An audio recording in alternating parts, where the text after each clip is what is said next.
Protests continue in Belarus weeks after President Alexander Lukashenko claims a landslide victory in the latest election. Hello, I'm Mike Walter sitting in for Anna Naidu, and this is The Heat.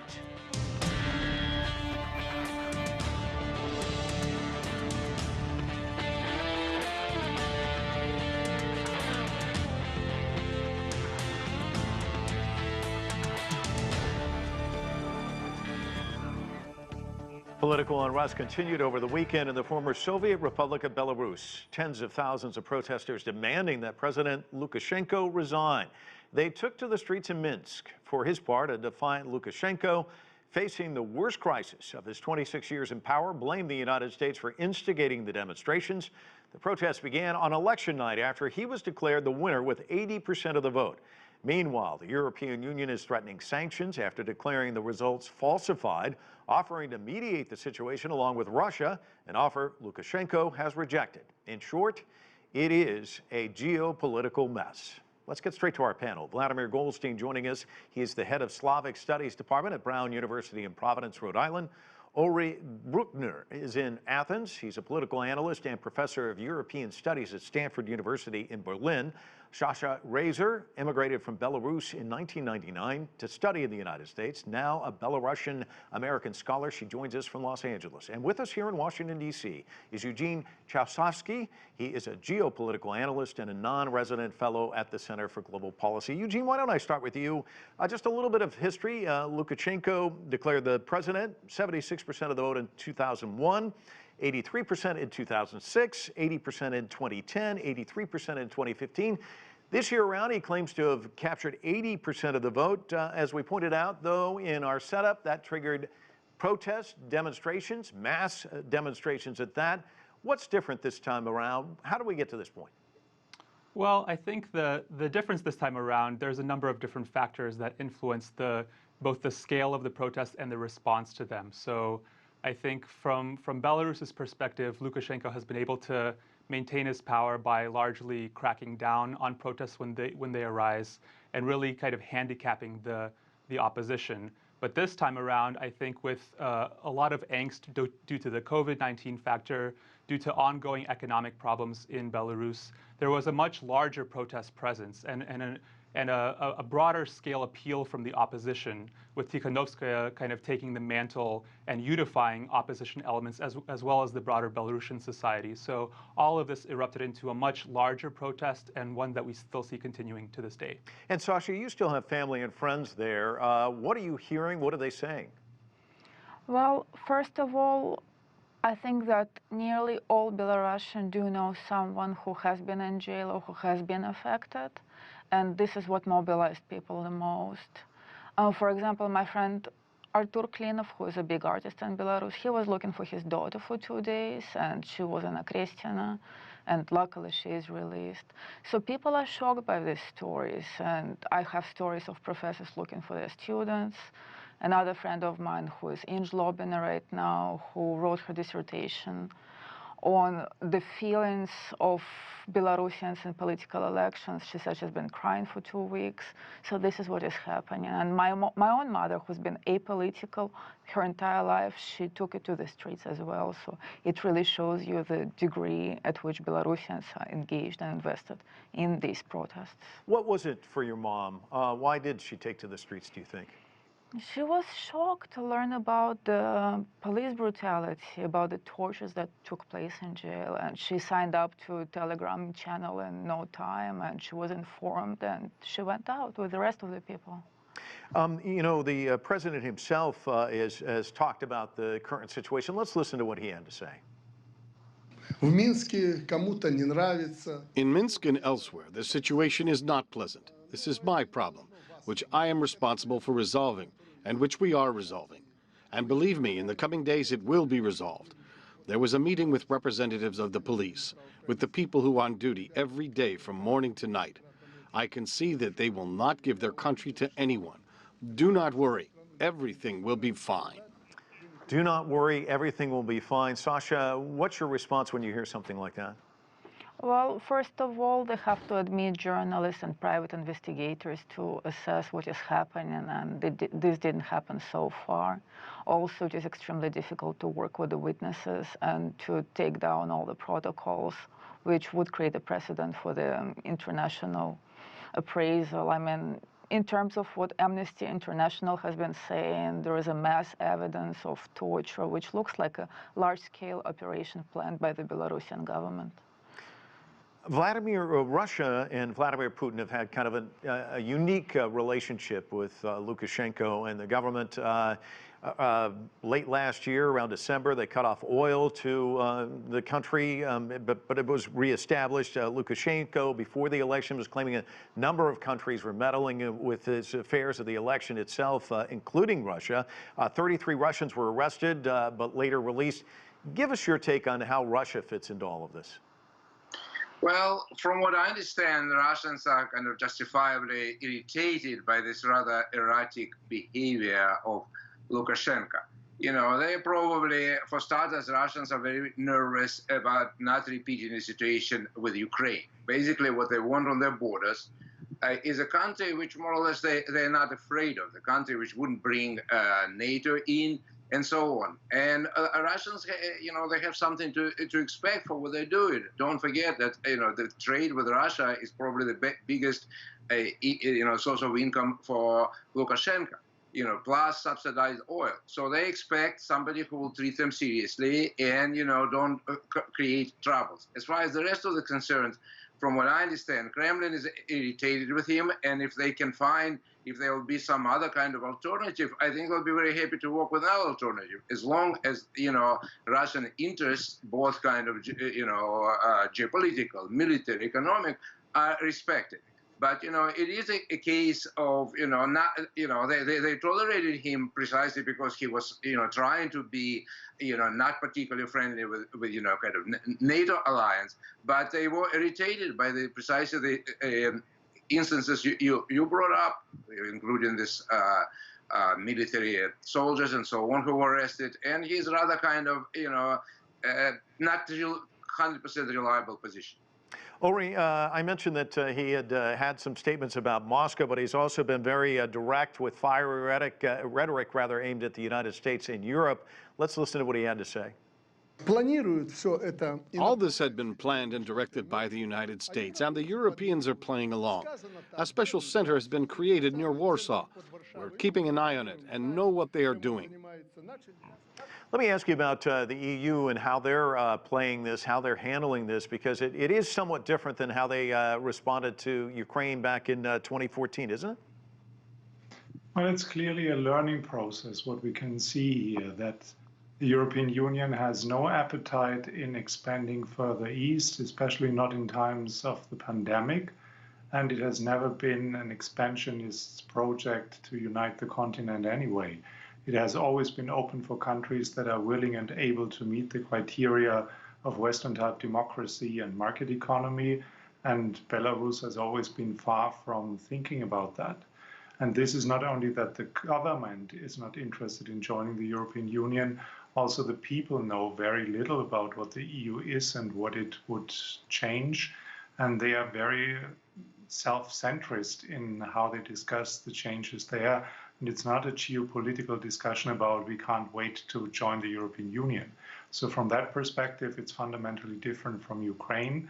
And the EU is very careful in not sending any signals that EU or NATO will expand further east and threaten Russia, that the Western institutions come closer to the Russian border. And Sasha, that's an important distinction. Belarus borders both Russia and Ukraine, but we do see differences. Even the opposition leaders have said that they are rather pro-Russian. Well, it is very important to distinguish about what kind of opposition are we talking, because all the Belarusian opposition has been very cautious about the current election cycle and disengaged from the process, while the new opposition has emerged, represented by the united headquarters of Svetlana Tikhanovskaya, Viktor Babarika, and Valery Tsepkalo.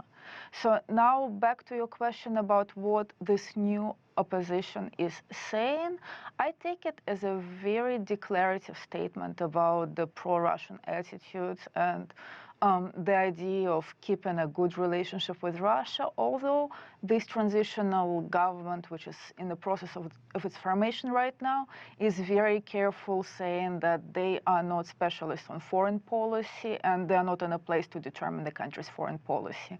So I read it as a message that they're consistently sending out to Putin.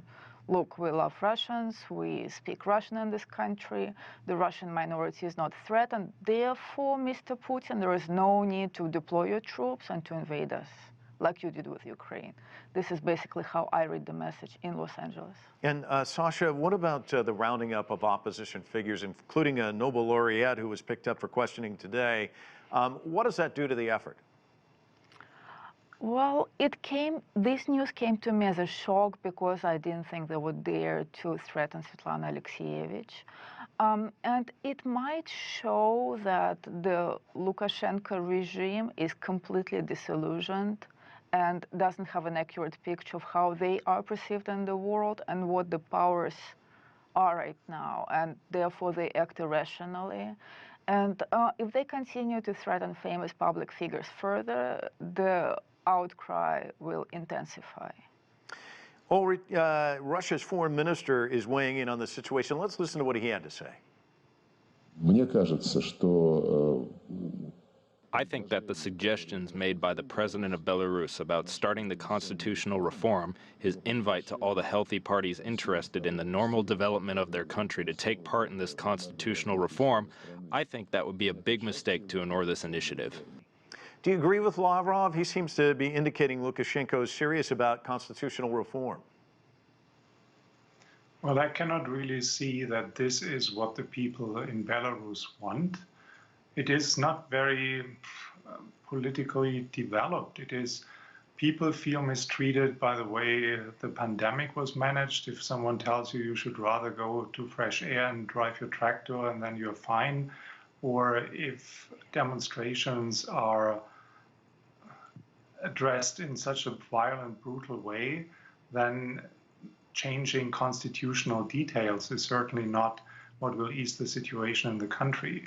It's understandable from Lavrov's point of view that he doesn't want to see anything happen in Belarus that can be used as a blueprint for changes in Russia. I think that is even more dangerous than any thoughts about EU expansion further east, because we have seen that the Baltic states joined both NATO and the European Union, and they have been members of the Soviet Union in the past. Eugene, let me ask you about the candidate that ran against him. I mean, we saw basically two candidates who were up against him that were pretty much eliminated. Suddenly you have a housewife running against him. Talk to us about that whole dynamic leading up to this election. Right. Well, I think this is what makes this election so unique, because it's not uncommon in Belarusian elections prior to the polls to see opposition candidates either detained or barred from running. But this time around, Tsikhanovskaya, who was not a political person, and she continues to maintain that, her basic priority is changing the political, basically having more freedom and making sure that the prisoners are released and that free and fair elections can be held. And that, I think, is what has been such a big draw, an appeal for her, not just the traditional opposition, but also society as a whole. So the question is what would happen, if she were to come to power, if there would be some kind of power-sharing agreement. She could possibly just be a transitionary figure, but she has served as a symbol of what change in Belarus could be. And she said she's not really a politician. She's escaped to Lithuania. She doesn't really have that much interest in being president. Right. Well, what she's interested is driving forward the change, and what that looks like remains to be seen. As we've discussed, in terms of actual policies, foreign policy, it may not change that much, even with new leadership. Belarus is very close to Russia for strategic reasons, both economic and security. There's not a huge appetite for serious integration with the EU and certainly not NATO. But internally, there is a big shift that we're seeing take place. Now, the question is how much Lukashenko and the government will allow, and certainly right now they don't appear to be have a big appetite for it. And how does that change? I mean, does the protest change that dynamic at all? I think the biggest thing right now, besides the protests, which are still quite large and are happening, regularly, is the economic component. So we're starting to see general strikes take place, and really key companies and sectors, everything from agriculture to mining to IT, basically indicate that they're not willing to go to work, at least to a certain extent, until we see some changes there. That's what could really drive change, because if Belarus faces an even stronger economic crisis, then Lukashenko's hand could eventually be forced. Okay, we need to take a short break. More of our conversation when we come right back. You're watching The Heat.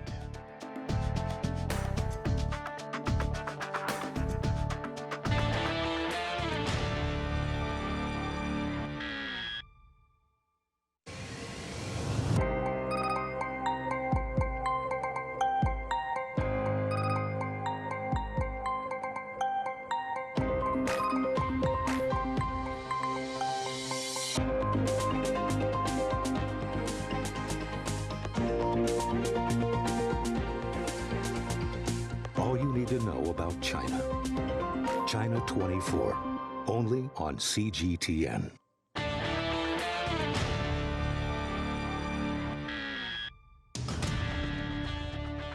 Welcome back. We're talking about the ongoing unrest in Belarus. Let's get back to our panel. Vladimir, before we went to the break, Eugene was talking about the economy, how that's kind of a Achilles heel for Lukashenko.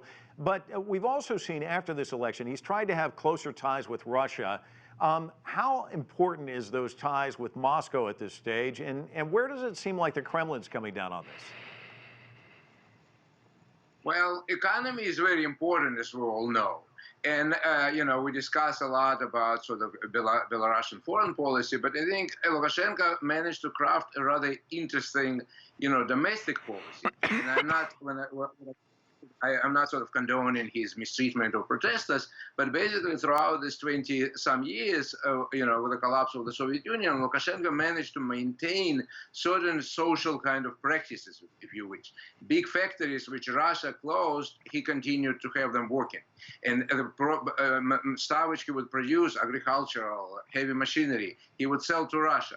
So, he managed to keep it going. Of course, granted that there is, they depend on Russian oil, and once Russians decided to sort of take away subsidies, it was economic blow, and COVID economic blow. But basically, my feeling is that Russians, they know that they have this very powerful muscle. This is kind of soft power, but they also want probably Belarusian people to indeed have some kind of referendum on their economics, because we do know, judging by Ukraine, if EU start introducing their kind of requirements and demands, many Soviet-type factories would probably be closed because they are polluting, which means people in Belarus and many parts of Belarus would lose their job.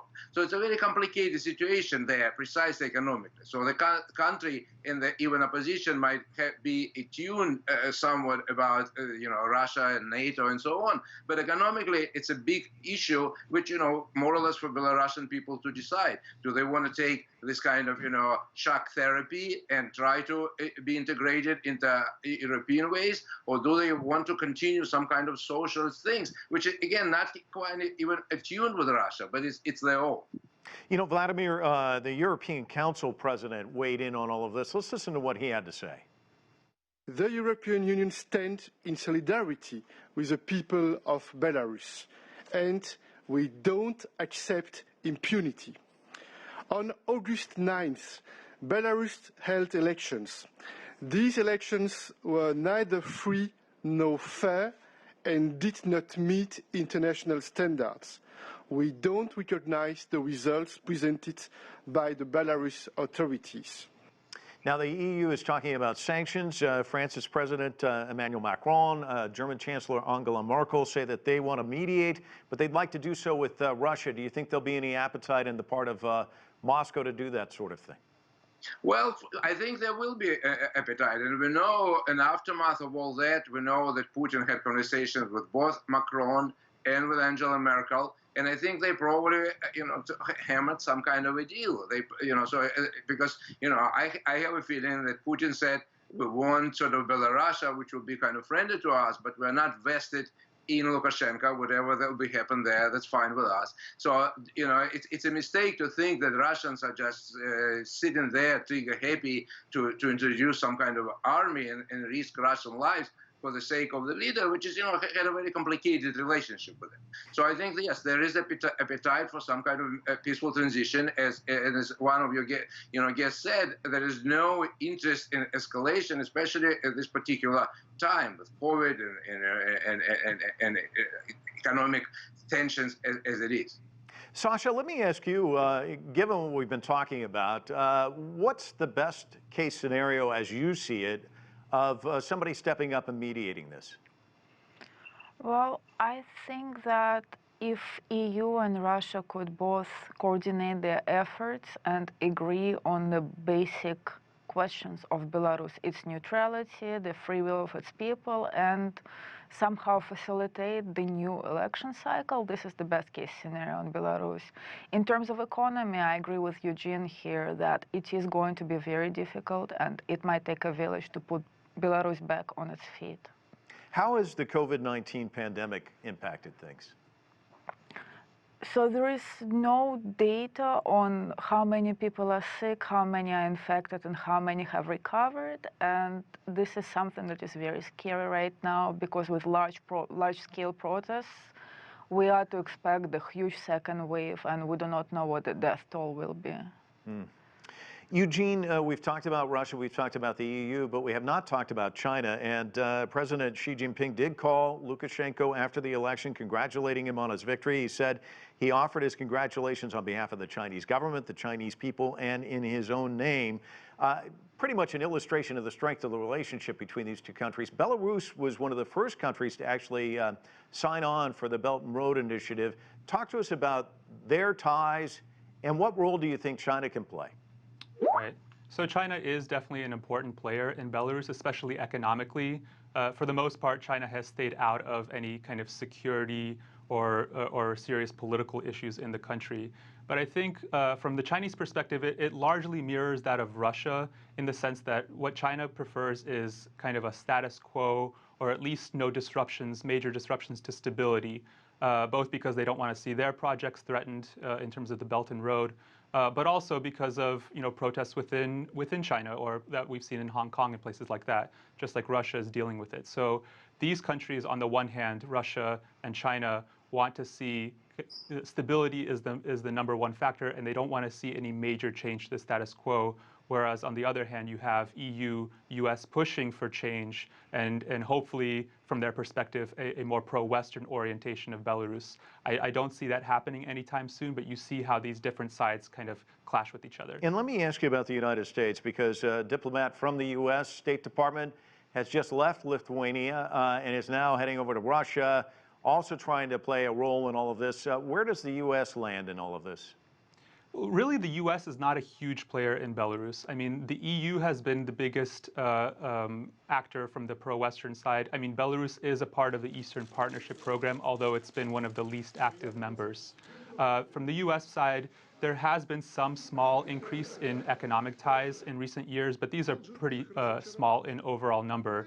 One thing that the U.S. could do is increase sanctions if we see the crisis continue for a long time. But I don't see the U.S. playing a major role, more likely in tandem with the EU in terms of any negotiations moving forward. And Sasha, as you watch all the images of the protest and you hear these stories of the detentions, what are your greatest concerns about your mom and friends that are still there? Well, I'm mainly concerned about the mental health of the fellow Belarusians, because watching these images online is a real trauma, and the whole country is undergoing this massive, massive trauma, and we might be entering the mental health care crisis right now. So this is something I'm very concerned about. Vladimir, how does all of this end, do you think? Well, it's not quite clear. I have a feeling that Lukashenko is not quite ready, sort of, to fold and step down. There will be some kind of sort of resistance on his part. And as I, want to stress that there is a support. We don't see it maybe much. We see protests, but there is, a significant part of population which kind of support and want to continue the business. Ideally, and that's again, it's a problem with Lukashenko, he didn't foster anyone who could follow him. He didn't foster any kind of interesting, figures of opposition. So we talked about opposition. They're not quite ready. They articulate, it's more or less like the United States. We have opposition which says we don't want Trump. But this is not a particularly serious opposition. The same thing there. They don't want Lukashenko. What exactly do they want to offer? So it's kind of a sad fact that there is no prominent leader which would articulate the vision for Belarus in 21st century. But what's important, and that's at least sane voices say it in Russia and in the EU, is that countries should probably let Belarusians figure it out.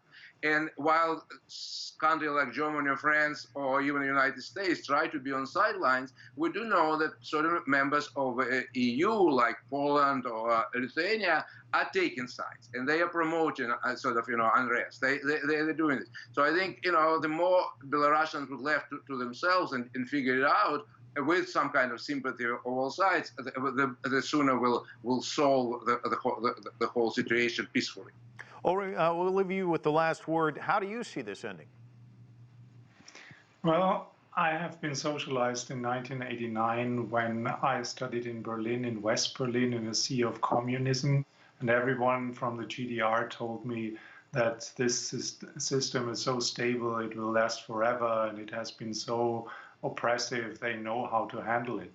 But what we've seen in the Arab Spring and in socialist regimes, once an authoritarian regime comes to its end, it's over. And I don't think it will last for a long time. And the open question is, of course, how high will the blood toll be? But I don't really see that this system has a chance to survive. And Eugene, is that how you see it as well?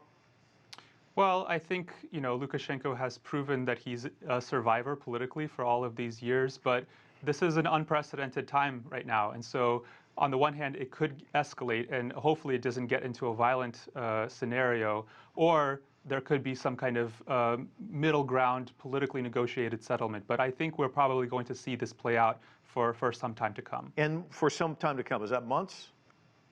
I mean, the situation right now is quite fluid, so it's hard to say, but I mean, this has lasted probably longer than people thought that it would. I mean, even with those big scale protests that we saw initially in the first few days. So, I mean, it could be weeks, could be months, could be longer. It's hard to say at this time. All right, well, we're going to have to leave it there. I want to thank all our guests for joining us. Really appreciate it. And that is it for this edition of The Heat. I'm Mike Walter in Washington, D.C. Thanks so much for watching.